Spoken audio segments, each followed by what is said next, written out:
Once again, we welcome you to Moving Forward with Young Voices. Happy to welcome a new contributor aboard this week. Juliana Sweeny joins us from Virginia. And Juliana, I know you, first of all, congratulations on being a Young Voices contributor. Tell us a little bit about who you are and some of the other hats that you wear. Sure. Yeah, Brian, thank you so much for having me. Yes, my name is Juliana Sweeny. I am a high school teacher, and I also am a volleyball coach and athletic director, as well as a contributor at Young Voices. Well, I'm looking at an article that you wrote for readlion.com, and I just reflect, you're writing specifically about something that's going on in Virginia, but I see this happening just about every direction I look, and that is the public school establishment seems to be having some conflict with parental rights and parental ability to direct their child's education. Talk to me about what's going on in Virginia. In particular, I'd like to know about Sage's Law. Sure. Yeah. Well, before I tell you about Sage's Law in particular, let me tell you a little bit about Sage's story and who she is and why this law would have been named after her. So Sage was a high schooler in Loudoun County, Virginia, and she asked her classmates and her teachers to begin referring to her with a new gender identity of he, him, and she also started going by the name Draco. The school, the teachers and administrators in particular, kept this from her grandmother, who was her primary caretaker and parent at home. And so eventually her grandmother found a hall pass with the name Draco on it and confronted Sage about it. And then that night, Sage told her mom or her grandmother rather, that she was transgender. And then that night she ran away from home and she was sex trafficked in Washington, D.C. and Maryland, and eventually found in Texas, where she was, through a series of events, reunited with her grandmother. And so her grandmother began speaking out on this issue, in particular, the right of the parent. And as you said, this is really a huge problem in Virginia, but it's becoming more apparent all over the country. And so the law itself, there are two parts to it. First, it would have required teachers or administrators to contact at least one parent of a student who wishes to be known by new pronouns at school. And then second, it also further defines the parent's role under the law. So parents who call children and raise children according to their biological gender cannot be considered abusive or neglect. So in sum, two parts: one, informing parents, and two, clarifying the role of the parent. Wow. I mean, that hits a lot of different buttons all at once, but it's indicative of struggles that are going on all over the country right now. What happened with this law? I understand that it did not actually make it into law in the Virginia Assembly. Yes, that's correct. Unfortunately, this did not pass the Virginia legislature, and in particular died in the Virginia Senate Committee on Education. And in my mind, there are two types of laws. There are messaging laws, which say something or clarify something, and then there are laws which create something new. And this bill would have had two elements to it. I think it would have been messaging and creating something new. It was a messaging law in that it would have affirmed and defined that parent's role, but it also would have accomplished something new by adding that requirement for schools to contact parents in these situations. And so it's unfortunate and really a loss for parents that this didn't pass. So what options does that leave parents? I mean, some parents are going to be okay with that. I mean, it seems like there are some parents who are actually kind of eager to get their kids, involved in transgender activity and politics and so forth. But for those parents who are concerned and say, I really don't want my kid going down this road, what are the options available to them? Certainly. Well, as I addressed in my article, which, by the way, specifically written for Christians and for people who are who see the public school as the only option, education really is the cornerstone of our free country. And I personally desire for public schools and private schools to flourish. But sadly, public schools right now are treating families as obstacles to skirt around. They are not valuing the values of the family. And I'm not the first to say right now that public schools are failing our children, and Christians in particular shouldn't send their children to public schools that see them as the enemy. Christians in particular should send their kids to schools that align with their values and champion transparency. And that's not possible for every situation, but atheists wouldn't send their kids to a Christian school in the same way that Christians shouldn't send their kids to a school that is belligerent against their values. And so my recommendation is that when it is possible for Christians to send their children to a school which values their role, which values transparency, and teachers at Christian schools recognize the sacred role of the parent, of the family. And the last few years really have brought light to these dark spaces in education. It seems like every other week, some teacher posts a video of themselves vowing not to involve the parents or to be a safe space, which is not appropriate for young children. And so the biggest recommendation I have is to find a school which aligns with your values so that you can have peace when you when you drop your kid off in the mornings.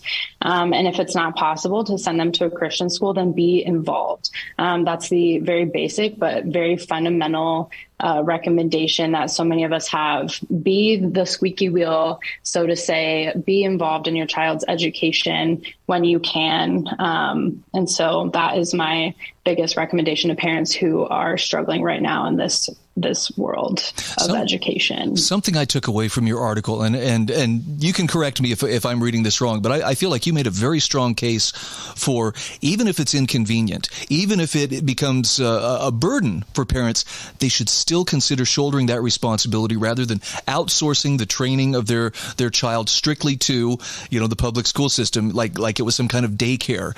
Talk to me about some of the reasons why parents step back from private schools, but maybe they should, gird their loins up and go for it anyway. Sure. I think there is a reputation that Christian schools have of being for the elite or being for the wealthy. And that's just not the case. I mean, on a personal side of things, my mom was able to send me to a Christian school, even though I was surrounded by those whose parents had more money than we did. But she made sacrifices. My whole family made sacrifices. And then also recently, there are many laws, many bills being debated in Arizona and in Iowa about voucher programs, different tax exemptions, so that this becomes more universally available. And so it is a sacrifice, but there are ways in which every parent can make those sacrifices or consider other options than the traditional drop your kid off at the bus, send them to the public school every morning. And in light of the pandemic, we are seeing more of those options pop up. So we do have to be creative. We do have to look around a bit. But the price, the cost involved is worth it. One of the objections I've heard from people who are opponents, particularly of school choice, which would open this up to parents who are looking for those options, is they say, well, there's no accountability. And I kind of laugh to myself when I hear that. But talk to me about when it comes to a private school, where is the accountability? Well, and, the public school is funded by the state and funded, so to say, by the community. But private schools, Christian schools in particular, are funded by the individual, funded by the parents. And so if the parents aren't happy, they're not going to send their kid to a school that doesn't align with their values. And so we are held accountable by parents, not only, with their dollars, but also with their involvement in the everyday. There's not very many days in the school year where I don't receive emails or calls from parents. And although sometimes these are time-consuming parts of my day, it's definitely one of the most important parts of my days involving the family, and making sure they know what's going on in my classroom. And then also there are structures in place, safeties in place for teachers and administrators to make sure that we are all on the same page with content as well. I love it. I mean, look, if it's your money coming out of your pocket, it seems to me there's great incentive for accountability in where that money's going. And if a private school isn't delivering, a parent can simply say, okay, then I will take my business elsewhere. Most people don't seem to have that option with the public schools.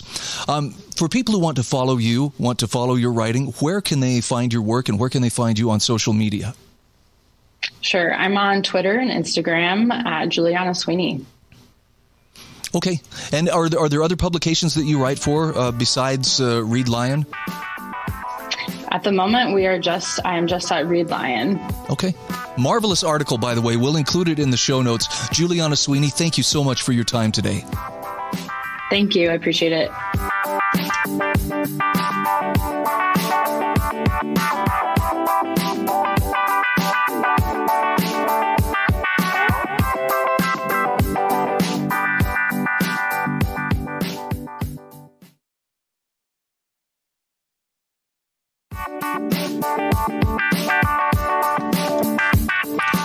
Welcome back to Moving Forward with Young Voices. Happy to welcome Elijah Gullett back to the program. It hasn't been too long since we talked, Elijah, but for the sake of people meeting you for the first time, talk to us just a little bit about who you are and what you do.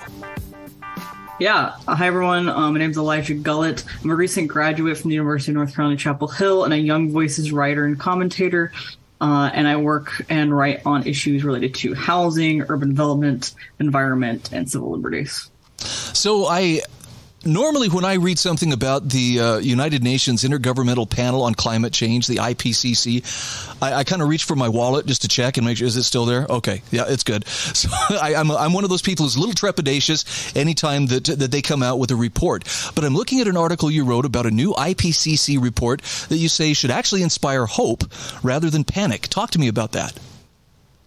Yeah, so the most recent IPCC report is actually a synthesis of their past with some additional updates for the year, for the past 5. So it's a synthesis of the past 5 they've done, and then some of the most recent up-to-date research on environmental issues, according to the UN. And it's really notable because in many ways, it's pretty optimistic, and it kind of shows how much progress we've already made. Obviously, it's the IPCC. There are aspects of it that are going to be they're still very concerned, and they consider climate change to be a very serious issue. You know, I don't want to downplay that part of it. But when they're talking through this sort of historical analysis of the changes that have happened over the past 5 years, this picture kind of starts to be painted of how much progress we've been able to make at the individual level, at the local level, and the international level. Okay, so tell me about this latest report, and where do they wax hopeful as opposed to panicky?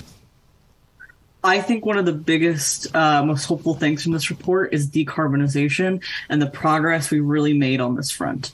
The cost of solar energy has dropped 60% in 10 years.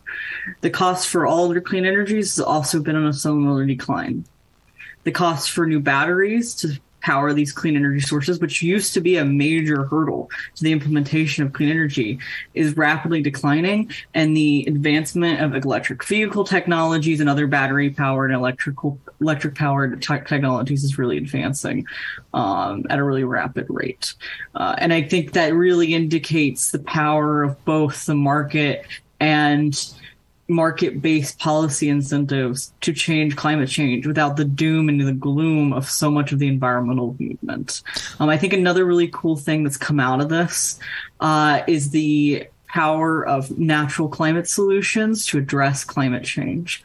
So sort of once again, there's been a lot of doom and gloom and this idea that planting trees is this kind of silly Earth Day thing people do, but it's not serious climate change policy, right? But natural climate solutions, just reforestation, a thing that's already underway in places like France and the Amazon, has the power to reduce global climate emissions by about a third. And I think it really shows the power. We don't need big government, and we don't need the climate doomerism and the degrowth and all these other things that people have been suggesting to make meaningful progress on this issue. I'm glad you mentioned the degrowth, because I don't study this. You do. This part of your job is to really be on top of this. But when I hear people talk about, well, we've got to reduce, carbon emissions, in my mind, the connection I always seem to make is, that means we've got to roll back, being able to produce goods and services and so forth. In other words, we have to lower our economic expectations. But you make the case that doesn't necessarily have to be so, actually, as a way to, meaningfully lessen those carbon emissions. We don't have to basically go back to, washing our clothes on a rock down by the river.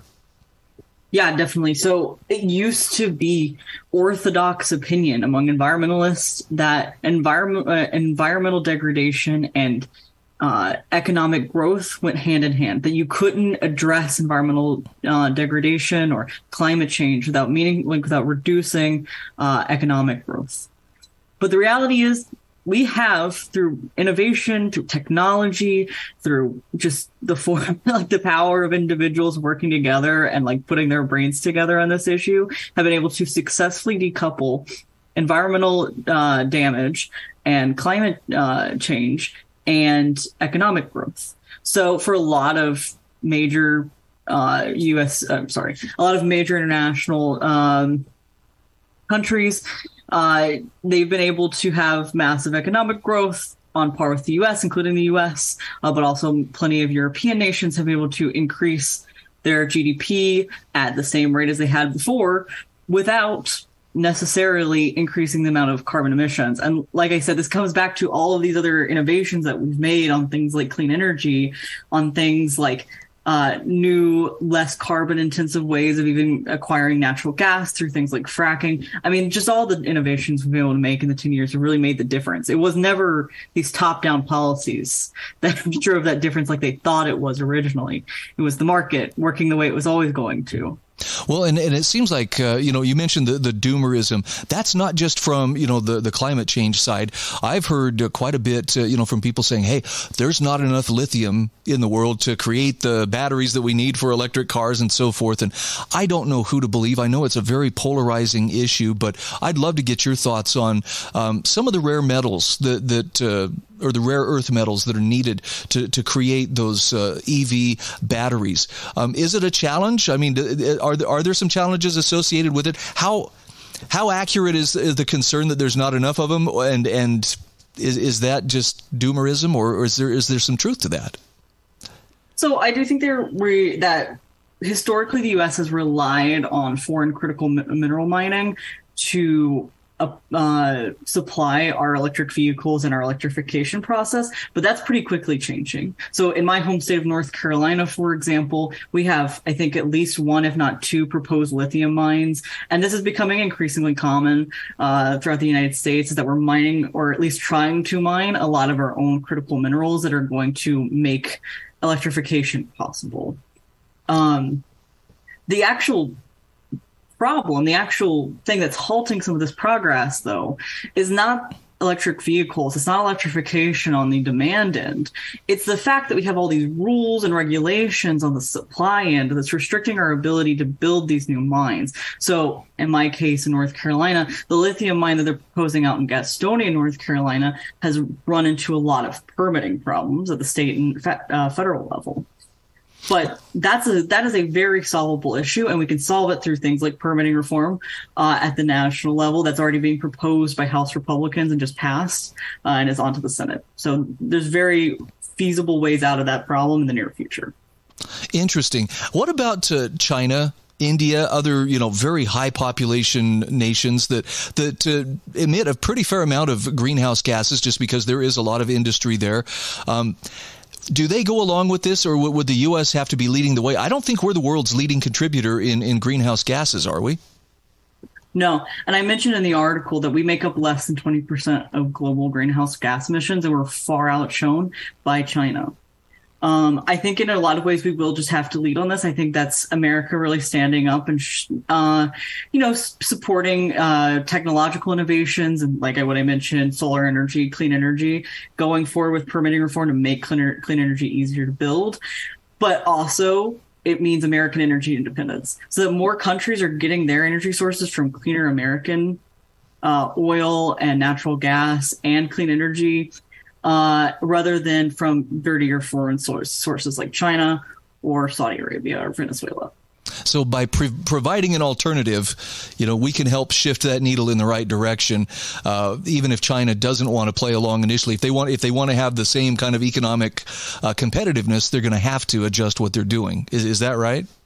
Exactly. I think that's exactly right. And I think it's the way forward, and it doesn't put us into potentially dangerous international situations. I love that in your article you lean on, as solutions, human ingenuity and collaboration. And I couldn't agree more. If we're going to solve problems, the more we can free up that ingenuity and collaboration, the more likely we are to get solutions that are going to make a difference. Elijah, where can people follow you? Where can they find you on social media? Yep, you can find me on Twitter at Market Urbanist with an S at the end. I share all my articles there, and I talk about my ideas and thoughts. Okay, very good. Great to talk with you once again. Thanks for having me on.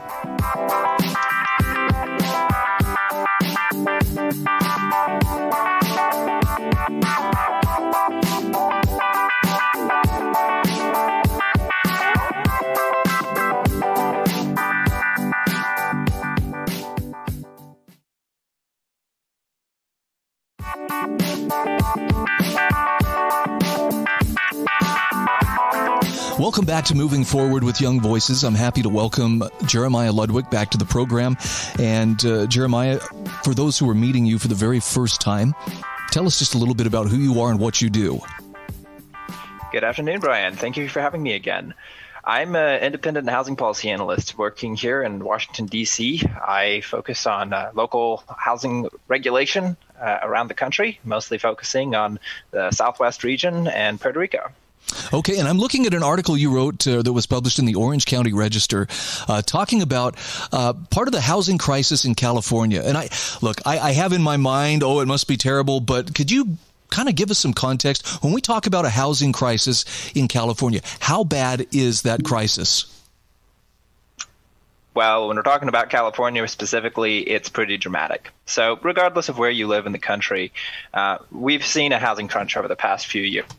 On one front, we've seen prices go up dramatically ever since the 2008 crash, when prices dropped for a couple years straight. We've seen prices be going up steadily ever since then. And in 2021, we saw prices finally get even higher than they have ever been in the past, surpassing even the prices back in 2007. And this has been compounded with the fact that we've seen interest rates going up as well. Interest rates more than doubled over the 12 months between late 2021 and 2022. And as a side effect of that, that equates to about a 40% increase in the real cost of housing. That is how much you actually pay for your mortgage, which has had just an absolutely dramatic impact. It's pushed it to the point where, for many people, not just in California, you can't afford to buy a home anymore. Your average home prices are over $300,000. And you're looking at very high interest rates that make your mortgage rates very high. But in California, things are much, much worse. California, it so happens, is a fairly pleasant place to live, all things considered. It's got an absolutely wonderful climate. It's got a lot of great jobs. It's got a lot of the nation's greatest schools. There's a lot of reasons that somebody might want to live in California. And as a result, there's a lot of demand for housing in the region. But there's a problem with that. If there's a lot of demand for housing, you've got to be building housing. You've got to actually be increasing your supply of housing. But California sucks at doing that. They basically dipped their entire housing supply in amber about 40, 50 years ago, and they don't produce housing hardly at all anymore. And over the past couple of years, though, they've been trying to come to grips with this. Usually, more liberal states tend to lean more toward the demand side fixes to the housing market. So they try and subsidize people, they provide vouchers, they do that sort of thing. And always the supply side fixes have always been the more libertarian conservative thing. But over the past couple of years, a lot of Democrats, including Gavin Newsom, have come to terms with the fact that this is really a supply side problem.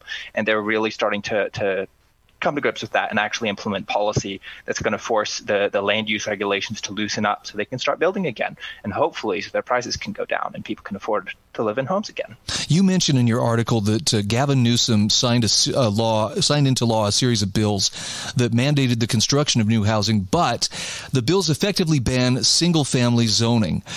So talk to me a little bit about, he's saying it's okay to build more, but only if it's high-density type housing. Is that correct?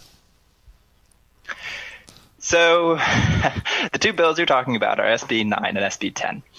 These are major bills that were passed in 2021 that effectively do ban single-family zoning. A little bit of background on single-family zoning is in order here just to explain how they work. So in the early 1900s, Herbert Hoover made a huge push to try and get the states to start adopting zoning codes when they're implementing their city planning ideas. So zoning is effectively just a tool that city planners can use in order to put together a long-term plan for a particular region. The zoning authority is authorized under the policing authority. So it's under that same constitutional provision, but it's authorized at the state level. So the state authorized the municipalities to actually create zoning codes, and then the municipalities then go and they decide what specific zoning codes they want to have. So it's fairly localized in that sense. It's authorized by the state, and then the municipalities decide how they actually want to go about it. What that means, though, is ultimately the decision of how the zoning codes are authorized and where the borders are drawn for those zoning codes is decided at the state level. So that means Gavin Newsom can come in and say, well, we're going to put a lower limit on this. You can't just isolate all of this to like only having single family zones in 80% of your cities. So he can put like a limit on how the zoning codes can work. And then once he changes the state authorizations, it basically makes it so it's now illegal for a municipality to have a provision in their zoning codes that only allows for single family homes to be built on a particular lot. And it becomes incumbent on that municipality to change their codes within a set amount of time. Now, a part of the program that California is going with is they're doing these estimates where they estimate how many houses would be built if a particular region is actually going to change their codes in compliance with the state expectations. And that's where a lot of this controversy hinges on. The article is less about the housing crisis as it is about California politics, and my lingering fear that this is going to become a politicized mess. A tug of war. It's very hard to actually get anything done. Okay, so your article is about how Huntington Beach Republicans, though, have been standing up for local government control over property rights. What happened in Huntington Beach, and are they doing the right thing by standing up like this? In my opinion, no. I think that this is an inappropriate politicization of something that is really nonpartisan. And let me sink that point home a little bit. So just to provide some context for California politics, California is obviously a very liberal state. As a result, you have a state administration that can effectively push through any policy agenda that it wants with very little resistance from Republicans, because just there are not enough Republicans in the state Senate to do anything about it, even if they wanted to. As a result, you get a lot of fragmentation in terms of local politics. You get a lot of individual municipalities that are majority Republican or are led by Republicans who feel like their rights and their interests are constantly being trampled on by the central government. And there's a constant war going on between these local municipalities and these regional Republican governments in California and the central state government. But ultimately, the local Republicans can't hardly do anything. So it basically makes it so that anything that the state does is bad. It's going to step on some toes almost by default because Republicans in California really don't like Gavin Newsom. They really don't. This is, for a lot of Republicans, this is a bit of a weird shift because for many Republicans around the country, including in Montana and Arizona, the old perspective of using supply-side solutions to these kind of problems is still the majority opinion. We still accept that that's a good way to think about property rights. You don't have a right to decide what your neighbor can do with your property. You have a right to decide what you can do with your property. That's how property rights work. It's not your neighborhood rights. It's your property rights, what you actually own, not what your neighbor owns. And in a certain sense, just from my interacting with the politics on this and just following it over the past year here, my sense has been that it's been kind of Gavin Newsom does a lot of stuff that we don't like, here's something else that he did, so we by default don't like it as well. But this is actually something that they should be supporting, because this actually aligns really well with conservative politics dramatically, because, for decades and decades now, conservatives have been arguing for zoning codes to be reformed. A lot of the research that we have on why zoning codes are bad comes out of places like the Cato Institute and the Manhattan Institute, which are traditionally very conservative academic institutions. And so this is kind of a weird switch. And I think a lot of Republicans are still trying to catch up with this fact that, like, oh, wow, we actually convinced liberals to really pick up a supply side solution to something. But there's kind of just a disconnect because of the nature of California politics, where it's just not clicking quite. And they feel like the state is trying to force them to deal with large amounts of immigration, and they're forcing them to basically open up their housing market so that more and more people can move in, and that they'll lose control over their political and kind of cultural bubble that they have there. Because Huntington Beach is a very wealthy upscale community. It's actually really nice. I don't know if you've ever been there, but it's a beautiful, beautiful part of California. I haven't, yeah. But it sounds. I mean, it sounds like they're justifiably, proud of their community and want to retain, the characteristics that make it, what it is. I appreciate too, though, your point of view on this, because my knee-jerk reaction would be, central, one size fits all solution. And I guess maybe I shouldn't be surprised. I have a little bit of contrarian in me after all. He's like, well, if Gavin Newsom likes it, then I probably should be against it. But the bigger question, as you point out here, is, does it really solve the problem, of people who are trying and need housing? And it sounds like if people could put politics aside, they could probably come to some pretty workable solutions. But that's a big if, because it seems like that's people's identity almost in many cases. I will point out here, by no means do I believe that Gavin Newsom has somehow switched over to being some market conservative overnight. That is absolutely not what's happened. He's had to come to grips with the fact that for decades, California has thrown everything they can at their housing crisis, and they've only made it worse. And he's just coming to terms with the fact that they've got to try some other things. And to a certain extent, they've tried to take ownership of the new approach to doing things, of using a supply side solution. And if that's what they need to make it work politically, I'm all for it, because it does work. We have a large body of research that shows if we free up zoning codes, we're going to introduce more supply, and prices will go down in the long term. Again, we're talking with Jeremiah Ludwig. Jeremiah, where can people find you on social media? You can find me on Twitter at Ludwig_Jeremiah.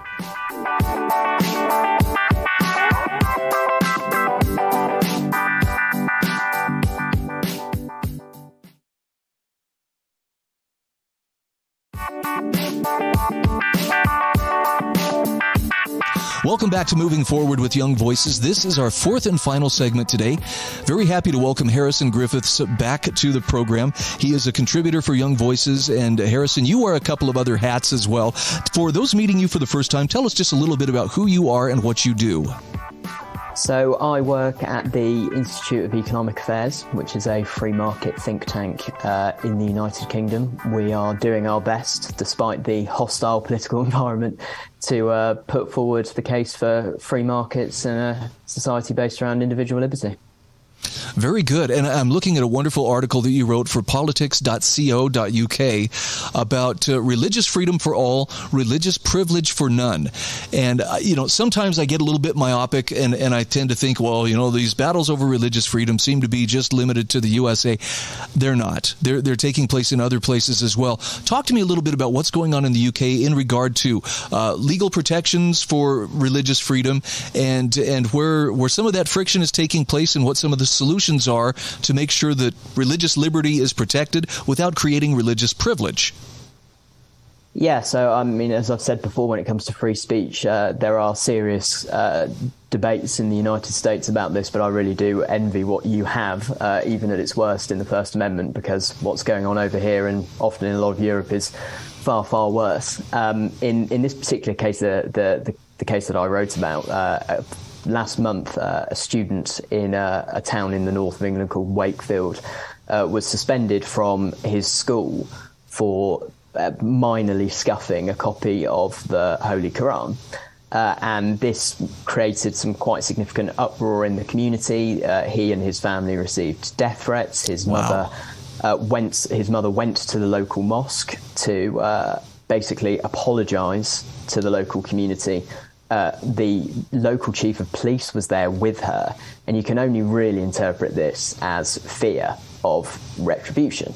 And that has brought forward a debate that's been simmering under the surface for a long while in Britain, that certain areas with strong Muslim communities that often have conservative and radical elements within it are creating these kind of de facto blasphemy laws where you can't really say or do things that will upset these communities for fear, basically, of violent retribution. And that got me thinking about this paradox that seems to exist in the UK when it comes to religious freedom. On one hand, religious speech that's deemed hateful or extremist can be prosecuted with the coercive force of the state, but it's simultaneously true that you have these de facto blasphemy laws, and that's exactly the opposite of what you want in a free society. You want liberal, secular, general laws to be enforced against those trying to bring religion into public institutions like state schools, or those who use threats of violence to intimidate people for peaceful activities.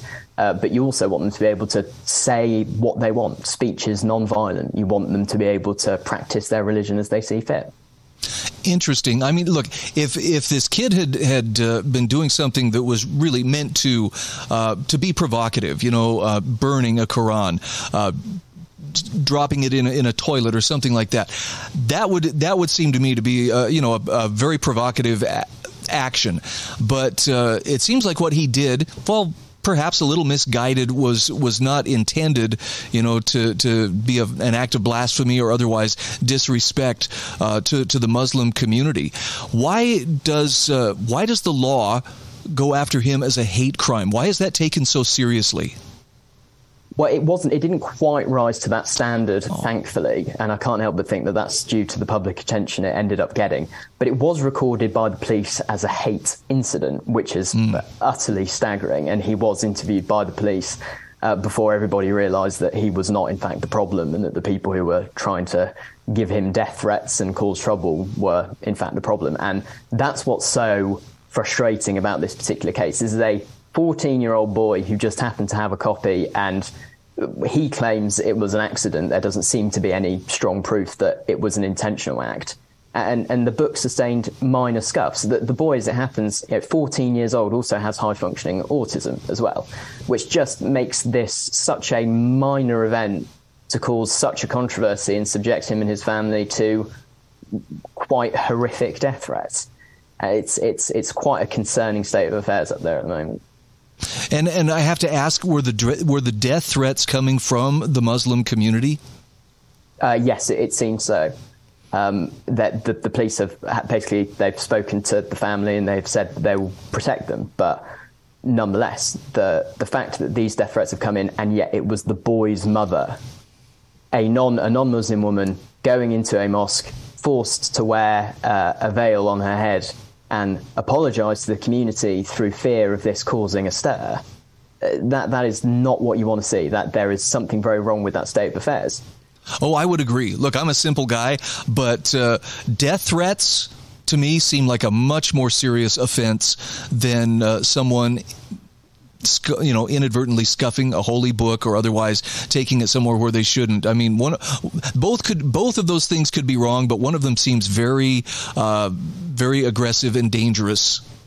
Absolutely, and I want to make the point as well that even if he had done something provocative with the clear intent to offend people, I mean, I wouldn't personally do it. I don't think you should ever destroy a book. There's always some helpful information that you could get out of it, or at least that somebody else could if you gave it to them. But even then, you should not be. There is no justification whatsoever for the use of government force or private violence to stop people doing that or to punish them for doing that. That is their right, and they ought to be protected in doing so. And to some extent, this is the paradox that I talk about in the article. I do have quite a lot of sympathy for many Muslims across the country who are themselves subject to censorship by the state, and because of the war on terror, surveillance by the state, for expressing their sincerely held religious views that don't conform to liberal sensibilities or are considered to be extremist or hateful by the government. This is the really quite strange thing about this. You can have your speech suppressed by the state, but at the same time, in certain circumstances, you are also subject to heightened protections for your religious sensibilities, which then undermines the individual liberty and free expression of other people who say things or do things that particular group doesn't approve of. No, and it's that peaceful expression part that really grabs me. I'm trying to remember. I think it may have been you and I who were talking about a lady who was arrested for praying silently here just a few months ago. That's right, near an abortion clinic, yeah. Yeah, which, again, maybe people would disagree with her standing outside an abortion, providing clinic. But when she was asked, are you praying, in her answer, well, I might be. and I believe she was cited at that point. And what does make both of these cases so alarming and frustrating is because they are so minor. I still believe, and it's the main point, that you have the right to set fire to a copy of the Quran. You have the right to very forcefully protest outside an abortion clinic, even if I might disagree with people doing that. But in these particular cases, silently praying and being intimidated about what she is thinking in her own, interrogated about what she is thinking in her own head. And in the case of this lad, minor scuffs on a book, it really hits home just how much trouble we're in when it comes to religious freedom. And like you, I would not set out to otherwise defame or desecrate someone else's symbols of something that represents holiness to them. At the same time, I wonder if sometimes we don't go too far. I've seen this in the U.S. when it comes to desecration of the United States flag, and people say that is a sacred object. And I'm going to apply what I'm going to say here to not only flags, but even to books of Scripture. If it is mass produced, it can represent something sacred, but it's not necessarily a sacred object itself. Does that make sense? Absolutely. If it's your property, you do as you desire with it. No matter what that might represent to certain other people, no matter how much they might be offended by that, it's yours to do with as you wish and publicise and express as you wish. And you don't just have that right, but you have the right to be defended against those who try and use force to stop you. And that is the most important point here. Threats and intimidation are never justified as a response to a peaceful action, no matter the circumstances, no matter the sensitivities. And that's what we've really lost in the UK. Thankfully, even though the flag burning amendment came within one vote in the US Senate of being sent to the states for ratification, you have never undermined your First Amendment. Even though I may have many gripes with Supreme Court jurisprudence since the New Deal era, they have been very good when it comes to First Amendment speech, particularly religious protection. You do have your disputes over there, but count your blessings that you have the support of the Constitution and the law. In the UK, we really don't. All right. Thank you so much. Again, we're talking with Harrison Griffiths. He is a Young Voices contributor and also a communications officer at the Institute of Economic Affairs. Harrison, where can people follow you? Where can they find your work? So on Twitter, on @RealHarrisonG. And please also visit the Institute of Economic Affairs website. If you're a person who loves individual liberty and free markets, there is a lot of material that you would definitely be up for reading. All right. Great to visit with you once again. I hope we talk again soon. Thanks very much for having me on.